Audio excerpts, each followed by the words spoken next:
आपल्या प्रत्येकाचा एक नेता असतो. या नेत्याच्या नेतृत्वाखाली आपण काम करत असतो.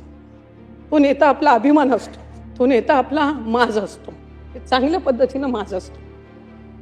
हा आमचा रुबाबदार नेता चालत यायचे, तो रुबाबदारपणा बघून आम्हाला अभिमान वाटायचा.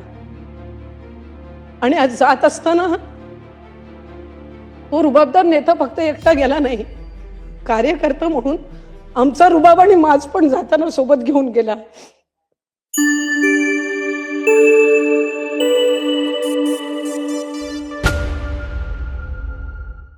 अध्यक्ष महोदय, मी आपल्या अनुमतीने आज राज्याचे मुख्यमंत्री देवेंद्र फडणवीस साहेबांनी, आमचे नेते आदरणीय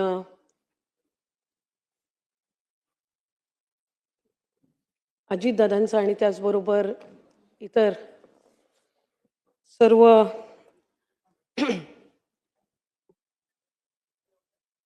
विधानसभा, विधान परिषद, विधिमंडळाच्या माजी सदस्यांचा शोक प्रस्ताव जो मांडला त्याला पाठिंबा देण्यासाठी उभी आहे.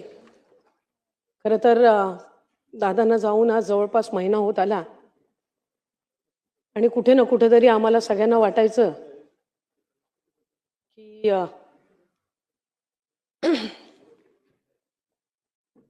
त्या आमच्यामध्ये असतील, पण तो भ्रम आज या सभागृहाचं कामकाज सुरू झाल्यानंतर तुटला.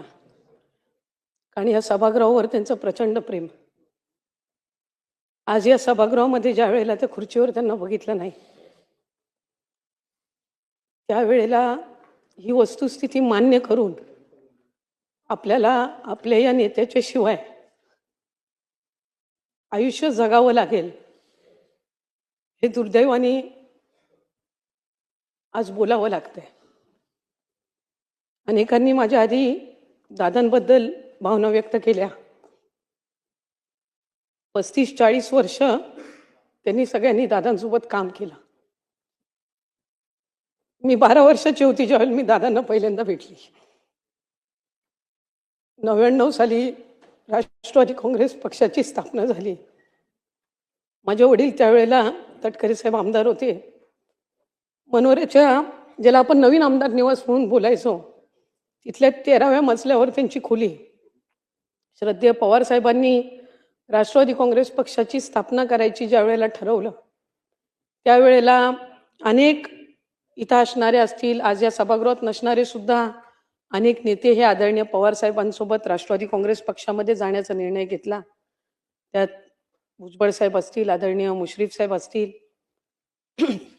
आदरणीय दिलीप वळसे पाटील साहेब असतील, आदरणीय जयंत पाटील साहेब असतील, अशा अनेक मंडळींनी त्यावेळेला सहभागी झाले. त्याच्यामध्ये आदरणीय माझे वडील तटकरे साहेब सुद्धा. आणि ज्या वेळेला तो निर्णय घेत असताना 13व्या मजल्यावर त्यांच्या आमदार निवासमध्ये पहिली अजितदादांची भेट झाली.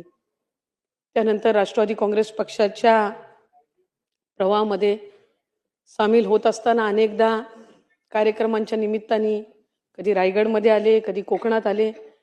ह्या कार्यक्रमाच्या निमित्ताने आदरणीय पवार साहेबांचा, आदरणीय दादांचा जवळून सहवास, त्यांना पाहण्याची संधी मला मिळाली.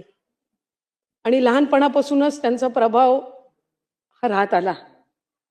त्यावेळेला खरं तर दादांच्या जवळ जाण्यासाठी, बोलण्यासाठी भीती वाटायची, कारण एक धाक, एक दरारा त्यांचा.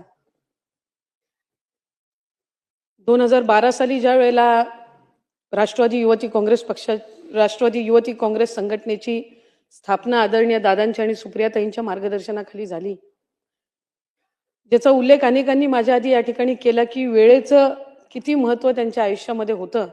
त्यांचा जनता दरबार सकाळी 6:45 वाजता सुरू व्हायचा. सकाळी 6:30 वाजता ते पक्षाच्या कार्यालयामध्ये यायचे. मला राष्ट्रवादी युवती काँग्रेस पक्षाचं संघटनेचं पद ज्या वेळेला मिळालं, त्या पदाचं नियुक्तीपत्र हे अध्यक्ष महोदय सकाळी 7:10 त्यांच्या हस्ते मी स्वीकारला. त्या दिवसापासून त्यांच्यासोबत काम करण्याची संधी मिळाली. 2019 मध्ये या सभागृहामध्ये आली. मी 2019 मध्ये ज्या वेळेला या सभागृहात आली त्यावेळेला वडिलांनी खासदारकीची निवडणूक लढवली होती, त्यामुळे ते खासदार झाले होते. या सभागृहात कामकाज कसं करावं हे मी दादांकडून शिकले. बजेट पुरवणी मागण्या याच्यावर आपण कसं बोलावं, बाब क्रमांक पान क्रमांकाचा उल्लेख आधी करायचा, ह्या सगळ्या बारीक सारीक गोष्टी ह्या त्यांनी आम्हाला शिकवल्या. त्यावेळेला आम्ही सगळे तरुण आमदार पहिल्यांदा निवडून आलो होतो. नागपूरचं अधिवेशन होतं. आम्हाला सगळ्यांना ते लॉबीमध्ये घेऊन बसले. मला वाटते विश्वजित दादा या ठिकाणी आहेत, धीरजजी आज या सभागृहाचे सदस्य नाहीत, पण त्यावेळेला ते होते. अनेक नाव घेण्यासारखे अनेक मंडळी आहेत. आम्ही सगळेच जण, सुनील शेळके असतील, सुनील अण्णा असेल, चेतनदादा असतील, अनिल भाईदासजी असतील, पाटीलजी असतील, असे अनेक आम्ही सगळी मंडळी होतो आणि आम्हाला सगळ्यांना ते घेऊन बसले. मला आठवते रात्री 11-12 वाजता त्यावेळेला आम्हाला बोलायची संधी मिळायची, कारण पहिल्या टर्मचे आमदार म्हणून शेवट. रात्री 11:30 पावणे 12 वाजेपर्यंत आम्हाला जिथपर्यंत आमच्यापैकी शेवटच्या माणसाचं बोलणं होत नाही सदस्याचं, तिथपर्यंत ते थांबून राहायचे. जाता येता विचारायचे त्यांना, दादा तुम्ही अजून गेली नाही? नाही, माझी मुलं अजून बोलतायत. माझ्या मुलांचं अजून बोलून झालं नाही सभागृहामध्ये.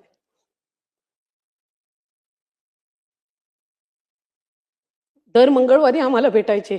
दर मंगळवारचं जेवण हे आमचं त्यांच्यासोबत असायचं आणि इतका दांडगा संपर्क, इतकं मार्गदर्शन, इतक्या बारीक सारीक गोष्टीवर त्यांचं लक्ष असायचं. आणि आज ती व्यक्ती आमच्यामध्ये नाही. खरं तर व्यक्ती गमावल्याचं दुःख हे मोठं असतं, पण त्याच्यापेक्षा अधिक दुःख हे असतं की ती व्यक्ती आपल्याला परत कधीच पाहायला मिळणार नाही, त्याचा आवाज आपल्याला कधी ऐकायला येणार नाही. ही भावना ही मनाला दुःख आणि वेदना देणारी असते. आमच्यासाठी आमचा आधारस्तंभ हरपला, कारण त्यांच्या नेतृत्वाखाली आम्ही काम करत होतो. त्यांची कार्यपद्धती, त्यांची कामाची पद्धत, त्यांचं सगळं कामकाजाची पद्धत ही एक कार्यकर्ता म्हणून कशी आपल्याला आत्मसात करता येईल हा सातत्याने प्रयत्न असायचा. आणि ज्या वेळेला त्यांचं दुःखद निधन झालं त्यावेळेला सगळेच त्यांच्या कामाचं कौतुक करत होते.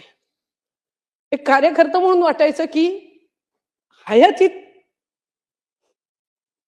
जे आम्हाला ऐकायचं होतं त्यांच्याबद्दल, की त्यांनी काय केलं या राज्यासाठी, काय केलं या महाराष्ट्रासाठी, ते दुर्दैवाने ते नसताना इतकं ऐकायला मिळतंय की ती कणभर जरी प्रशंसा त्या माणसाच्या हयात असताना झाली असती तर कदाचित आणखीन एक काम करण्याची एक प्रेरणा, प्रोत्साहन त्या निमित्ताने त्यांना मिळालं असतं. कारण या राज्याची सेवा करणं ही त्यांची इच्छापेक्षा त्यांची सवय जास्ती झालेली होती आणि त्या सवयीनुसार ते पहाटेपासून काम करायचे.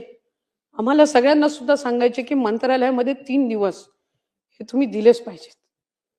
सोमवारी आम्ही मंत्रालयामध्ये यायचो, मंगळवारचा अख्खा दिवस त्यांच्यासोबत जायचा, बुधवारचा अख्खा दिवस त्यांच्यासोबत जायचा आणि त्यांच्याशिवाय कधी काम करावं लागेल अशी भावना सुद्धा दुरान्वे सुद्धा मनाला स्पर्श करून कधी गेली नाही. मला आठवतंय 28 जून 2024 रोजी त्यांनी बजेट मांडलं. मुख्यमंत्री लाडकी बहीण योजना त्यांनी त्या बजेटमध्ये जाहीर केली.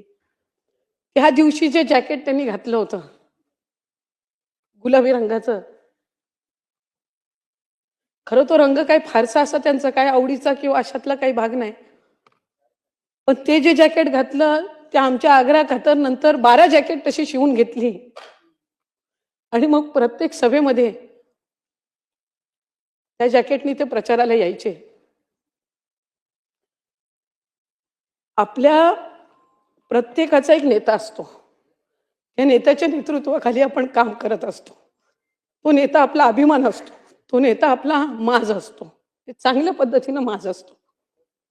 हा आमचा रुबाबदार नेता चालत यायचे, तो रुबाबदारपणा बघून आम्हाला अभिमान वाटायचा आणि आज जात असताना तो रुबाबदार नेता फक्त एकटा गेला नाही, कार्यकर्ता म्हणून आमचा रुबाब आणि माज पण जाताना सोबत घेऊन गेला.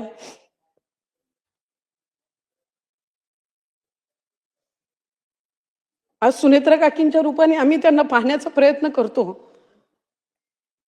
त्यांची जागा ही कधी कोणी भरून काढू शकणार नाही. कारण जराशे जरी रागवले ओरडले तरी माहिती असायचं की हे वडील जसे आपले ओरडतात, चांगलं काम करण्यासाठी आपल्याला सूचना देतात त्या पद्धतीनं आहे. पण अनेकांनी त्याचा उल्लेख केला की ते थोडं ओरडून बोलले म्हणजे आपलं काम झालं, किंवा आपल्याला आणखीन चांगल्या पद्धतीनं काम करण्याच्या साठीच ते त्या ठिकाणी आपल्याला बोलतात. म्हणून मला वाटत नाही कधी कोणाला त्या गोष्टीबद्दल कधी वाईट वाटलं असेल. उलट आम्हाला आनंदच वाटायचा की बोलले म्हणजे मी जवळची आहे, बोललो म्हणजे मी जवळचा आहे. अशा पद्धतीच्याच भावना ह्या आमच्या सगळ्यांमध्ये असायच्या. त्यांच्यावर इतका आमच्या सगळ्यांचा विश्वास होता की लोकसभेचा पराभव झाला तरी आमच्यातलं कोण सुटलं नाही कधी. ठीक आहे, एका निवडणुकीमध्ये पराभव होत असतो, पण तितक्याच ताकदीने आम्ही सगळेजण पुन्हा उभे राहिलो, कारण त्या नेतृत्वावर, त्या व्यक्तीवर आमचा विश्वास होता. आजही आम्हाला विश्वास आहे की ते जिथे कुठे असतील त्यांचं बारकाईनं आमच्या सगळ्यांवर लक्ष आहे. त्यांची आमच्याकडनं हीच अपेक्षा असणार आहे की आपण सगळ्यांनी आपापल्या मतदारसंघामध्ये काम करावं. या सभागृहामध्ये अनेकदा त्यांनी उल्लेख केला की आपण इथं एकटे उभे नसतो, आपण 3.5, 4 लाख, 5 लाख लोकांचं प्रतिनिधित्व इथं करत असतो. आणि ते प्रतिनिधित्व करत असताना आपण एक लोकप्रतिनिधी म्हणून जबाबदारीने वागलं पाहिजे. त्यामुळे आमच्या सगळ्यांकडनंही त्यांच्या त्याच अपेक्षा असणार, ह्याबद्दल काही दुमत नाही. आणि आमचा तोच प्रयत्न राहील, जी प्रेरणा त्यांनी आम्हाला दिली, ज्या अपेक्षा त्यांनी आमच्याकडून ठेवल्या, त्या आमच्या परीने त्या आम्हाला पूर्ण करता याव्यात. विभाग म्हणून ज्या वेळेला आम्ही एक निर्णय घेतला, आईचं नाव मुलाच्या नावासोबत लावायचा, मंत्रिमंडळाच्या बैठकीमध्ये तो निर्णय झाला. पहिली पाटी दादांच्या कार्यालयाची बदलली. मी, अजित, आशाताई, अनंतराव पवार अशी पाटी तिथं लागली. उपमुख्यमंत्री म्हणून त्यांनी जी शपथ घेतली त्याच्यामध्ये अजित, आशाताई, अनंतराव पवार म्हणून मी गांभीर्यपूर्वक दृढ कथन करतो. ही शपथ आम्हाला परत कधी ऐकायला मिळणार नाही.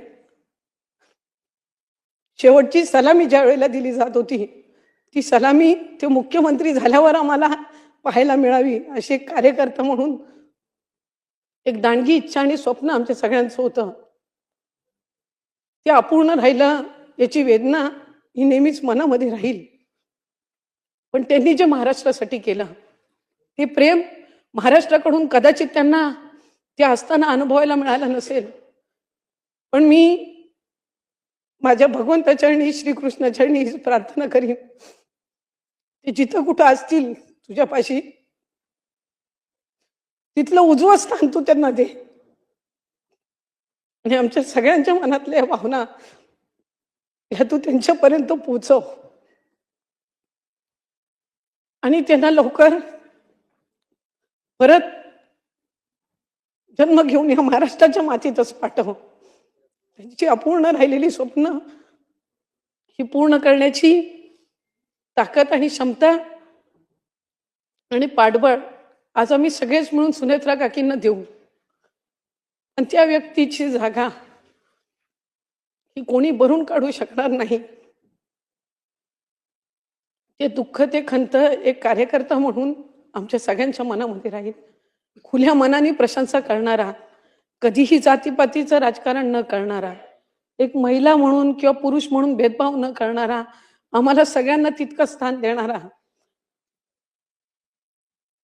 हा एक खुल्या मनाचा नेता आम्ही गमावला.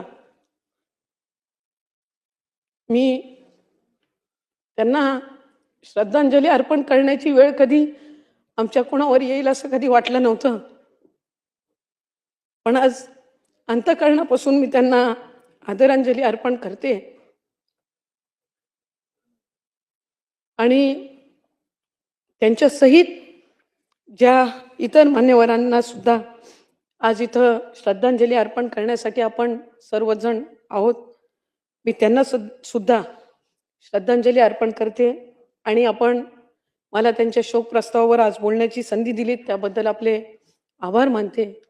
आणि शेवट फक्त इतकंच बोलीन एकच वादा, अजितदादा.